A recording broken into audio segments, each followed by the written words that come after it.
You're listening to the Lovish Podcast, and I'm your host, Dr. Sita Hood, vision architect and licensed therapist. Each week, I'm going to help you to develop the belief and strategy necessary to make an immediate impact on the world by deep diving into topics like mental wellness, faith, relationships, and you guessed it, love. I should mention before we hop into the show, this is not a substitute for a relationship with a licensed therapist. You ready? Let's get it.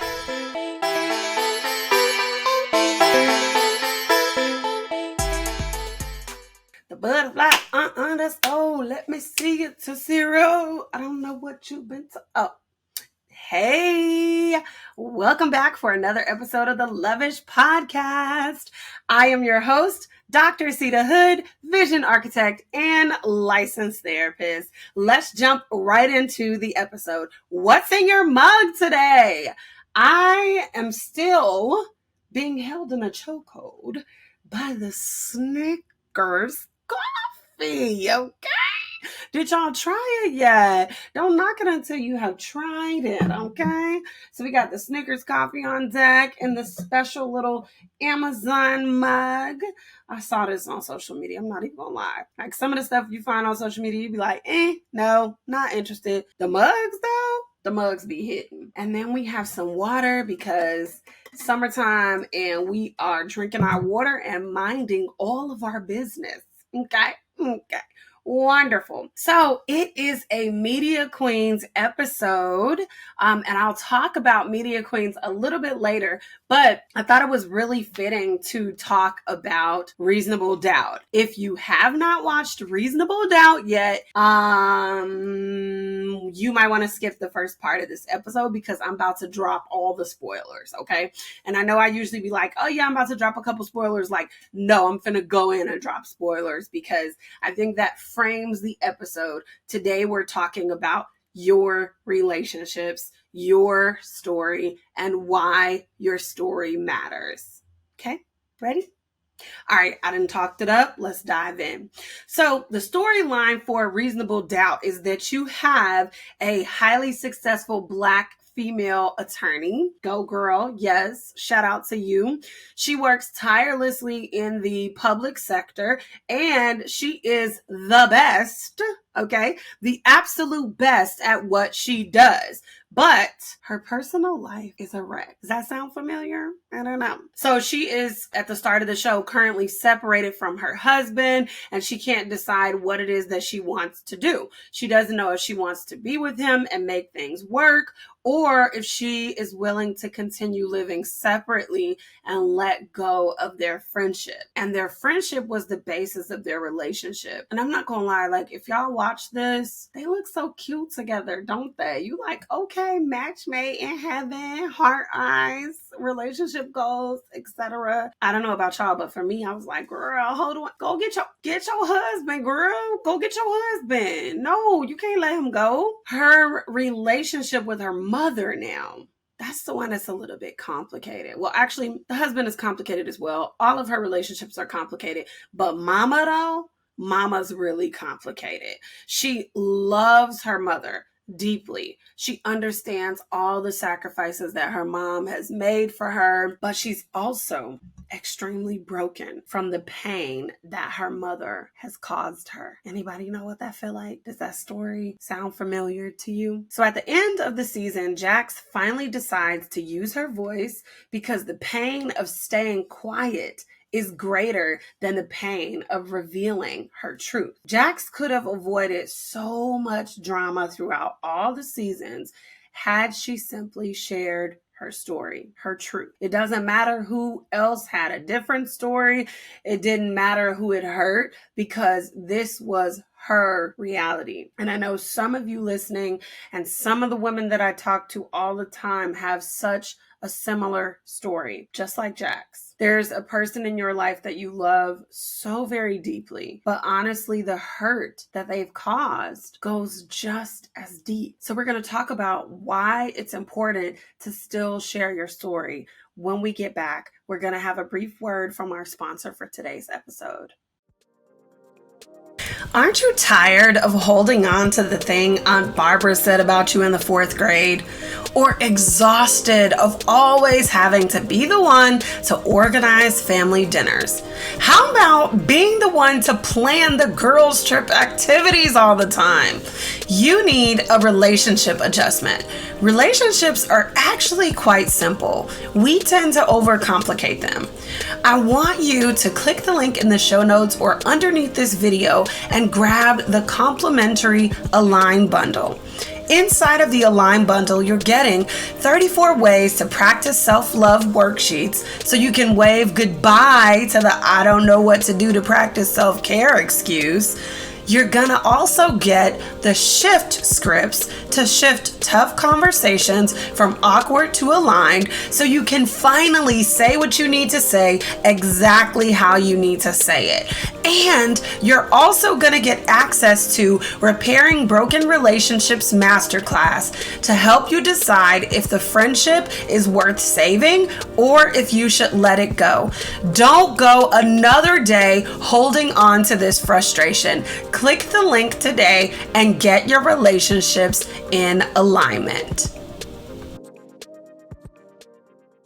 Okay, so let's get into it. Hiding your story is actually costing you. And I know you feel it. I know you feel it every single day. But here's a question that I want you to answer. Who is missing out because they think that they are worthless and alone? How much would it have helped you to know that there were people who felt like you felt in a particular situation? Just even to have somebody say, yeah, I've been there. And if you don't share your story because you think you are unqualified, I guarantee there is somebody that's out there suffering. And I know it sounds extreme, but it's literally true. Another movie that I watched was Flamin' Hot on Disney Plus. And if you haven't watched that, I'm about to drop all the spoilers there too. First of all, if you ever hear this episode, Richard Montañez, thank you so much for sharing your story. And I hope I said your name right. Your story is so inspiring. So inspiring. And I think I watched it at a time where I was particularly feeling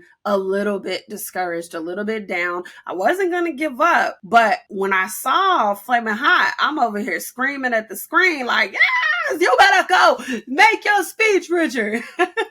So his story and what he overcame to actually get Flamin' Hot out into the world.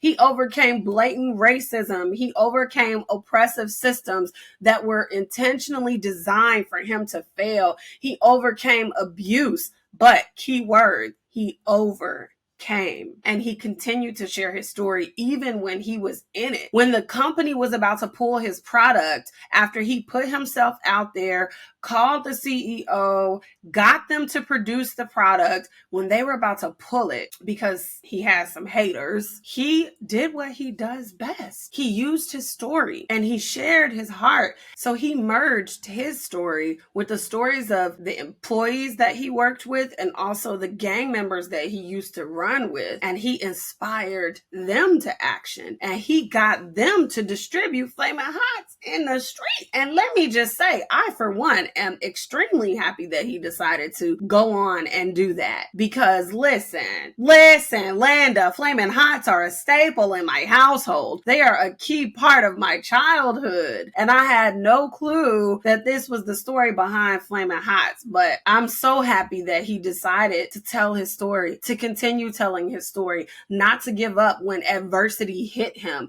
not to give up even when oppressive systems try to tell him, you just a janitor. What you think doesn't matter. What you have in your brain doesn't matter. The ideas that you have don't matter. Richard was like, but they do. And they do. And I love how they showed how he partnered with his wife and how inspiring his wife was as well.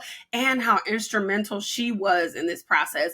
Judy, if you are watching this, I love you too, girl. I'm so happy that you inspired Richard not to give up during those times where he felt really defeated, where he thought his story didn't matter, even for just a second. So what am I saying? Your story has power. Your story can change the world. And it starts with unlocking your voice and believing in the power of your voice. And so your voice was stolen, but you can get it back. Even if we go to Jax or Richard, things happened to them. Ugly things happened to them. Abuse happened to them. And they still made a choice. At the end of the day, it doesn't matter how long it took them or how many mistakes they made along the way. They still made the choice to use their voice, to decide who they were going to be, and to dictate their story. So I think when we grow up, our stories are narrated for us, but we forget that we have the power to write future chapters.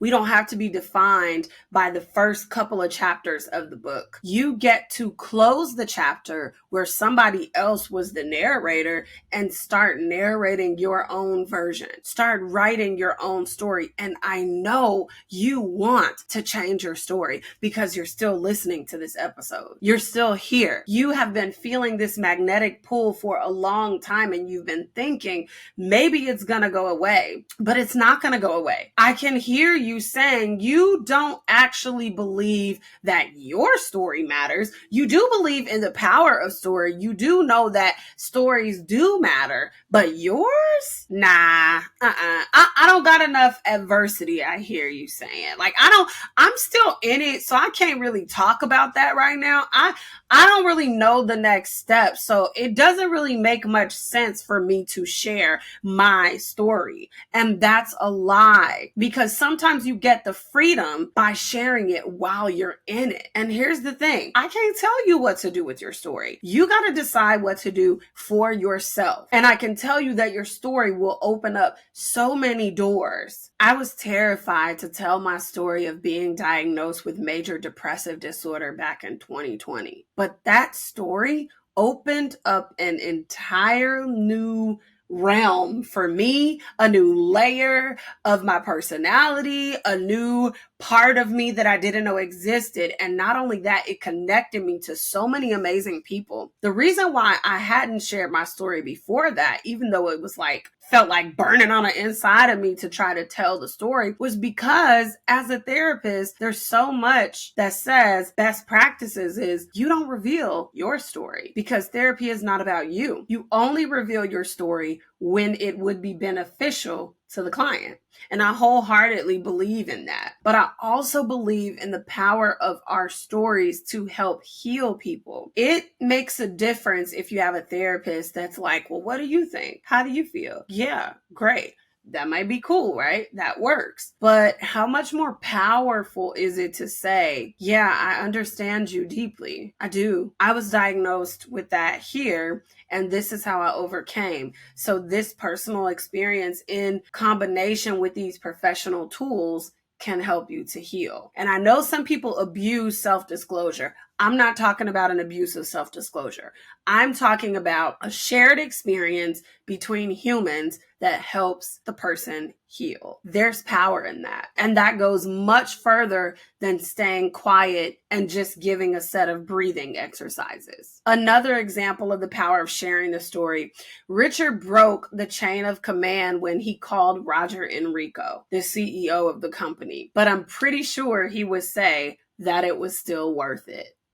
In fact, I know he would. So I want to talk about how your story qualifies you. But first, we're going to take a break and have a word from our sponsor for this episode. Meet me poolside in Arizona? You're tired of feeling alone and trapped in a cycle of mediocrity. You're tired of constantly juggling all the things to work in a job where you have no control over the work you do. And if one more person tells you just how easy it is to manifest your dreams, you are going to scream. You don't want to keep complaining because you know you're really blessed, but you just feel really miserable where you are and terrified to take the first step. That's why we're here. We're the Million Collective Inc., and we're going to help you ditch your notebook and launch your project in as little as 3 months. It's time to unlock the boldest version of you. No more $1 million ideas trapped in your notebooks or in the notes section of your phone. Deep down, you know you've got the genius, the tenacity, and the boldness to bring this project to life. But right now, the path there feels clouded with self-doubt. You want a clear step-by-step strategy to make this project a reality. You want to connect with other bold dreamers just like you. You want a launch strategy that leaves people ecstatic about your project release date. And you want to escape hustle culture, knowing the work that you do makes a difference. We're looking to partner with you. Join 24K Vision, a 90-day accelerator for audacious visionaries to ditch their notebooks and launch their project. Need the quick details? 90 days of support, accountability, and hot seat consulting on our group calls, a 4-day immersive, intimate weekend experience at the Andes Luxury Resort and Spa in Scottsdale, Arizona, 6 months of access to the 24K Club to connect with other audacious visionaries, access to our signature system, the Visionary Blueprint, and so much more. This is not just another program. It is a blueprint and a launch strategy, and we can't wait to partner with you to make your dreams a reality. Go ahead and click the link in the show notes or below this video to learn more.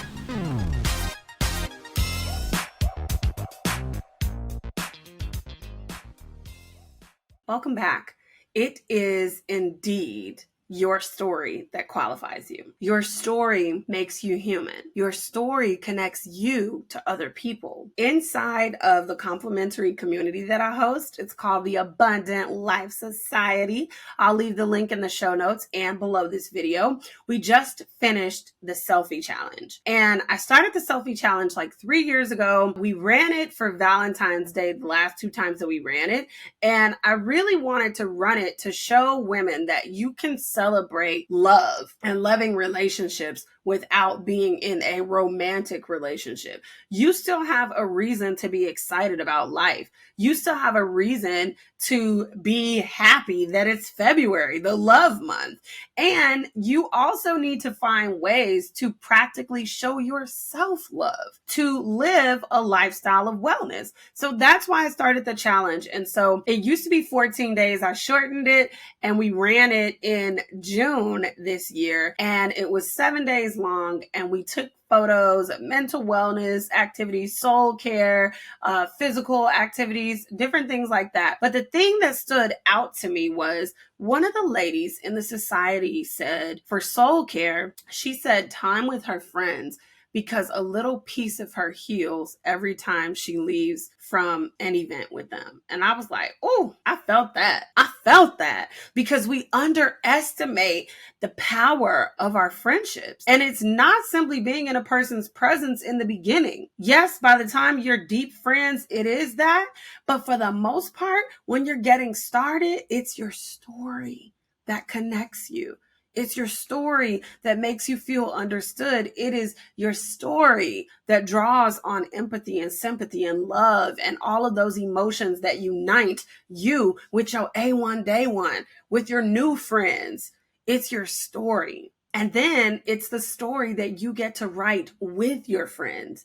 It's the shared stories that you have about that one time somebody messed up and dropped this and did that and stayed up all night or fell asleep doing this. It's the shared experiences that you have from going to concerts together. It is the connection and the emotional safety and the vulnerability that is there. And it starts with your story. Your story matters. Your story is relevant. You don't need anything else other than what you have today. You have enough. You are enough. Girl, what you been watching? What you been reading? What you been listening to? Media Queens, what's up? Welcome back for another Media Queens. Okay, I know we've been talking about media all this episode, so I'm going to give you something else. My friend and I read Happily Ever Afters by Elise Bryant. I'm not going to lie, it's not a 5-star read in my book. I did like the book, but moving along. I'm just, if y'all gonna take my book recs, I gotta be honest about how I felt about the book. No shade to the author, but it wasn't like one of my favorites, you know? Why I bring up this book today is because, again, spoiler alert, Tessa is one of the main characters here. And Tessa was telling herself a gang of stories about how people saw her, her worth, her self-esteem, what she should do. And it really messed up her friendship, her potential romantic relationship, her relationship with her parents. Like, there were so many separate fires that she was starting based on narratives that she was believing about herself and about what was possible for her and about her future and about her gifts. So it's just another example of how your story matters, why your story matters. Because if you fast forward to the end of the book, once she actually talked to people about how she was feeling and shared the narrative that was floating around in there, they were like, no, that's actually not how we feel about you. So like, here's the story you created in your mind. Here's the reality. And how do we choose to move forward writing a new story? And that's the same thing that I want to leave you with today. You have a new story to be written. You can choose today to write something different. What will you choose to write? Bye.